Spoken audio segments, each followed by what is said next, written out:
उलमा पूछते हैं यार गौस की ये फजीलत बयान कर रहे हो किस किताब में है? मैं कहता हूं खाली बाजतुल असरार पढ़ लेना तो कसम खुदा की कभी सवाल ही नहीं करेगा कि बगदाद वाले की शान क्या है। कहते समझ में ही नहीं आती। मैंने कहा वो करामत क्या जो समझ में आ जाए? जो समझ में नहीं आता उसे करामत कहते हैं। जो किसी से ना होता जिसे अब्दुल कादिर कर देता है उसी को गौसे आजम कहते हैं। अभी सोचो तो सही, सरकार गौसे पाक माँ के शिकम में फरमाते माँ छींकती थी ना, माँ छींकती थी, वो अल्हम्दुलिल्लाह कहती थी तो कहते मैं पेट से कहता था यरहमुकिल्लाह।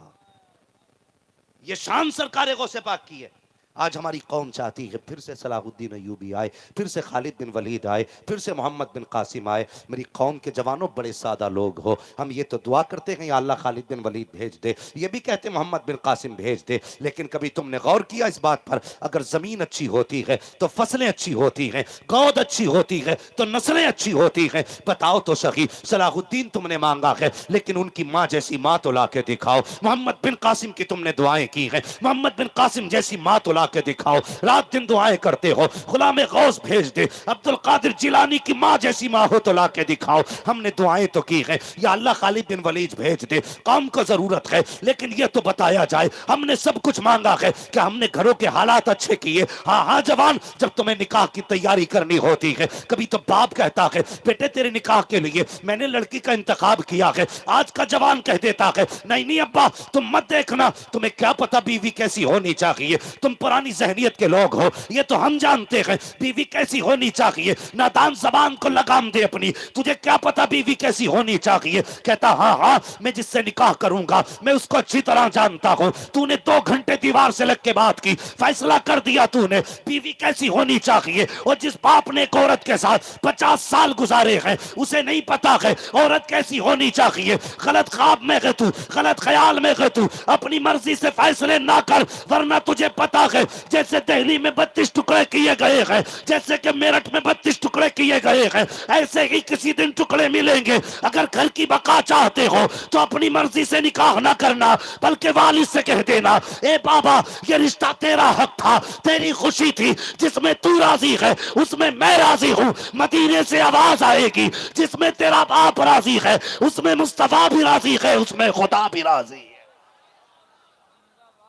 हाँ पहले अपने घरों के हालात बेहतर करो, निकाह में सोच समझ के फैसले करो। ये लव मैरिज की लानत है, जिस तुम्हारी खताओं और तुम्हारी लफ्जिशों की सजा इस्लाम को भुगतनी पड़ रही है। गलती हमने की थी, लोग ताने इस्लाम को दे रहे हैं। अच्छी गोद का इंतखाब करो। सब कहते हैं रिश्ता कराओ बेटी का, बेटे का, पढ़ी लिखी लड़की होनी चाहिए। कैसी लड़की हो?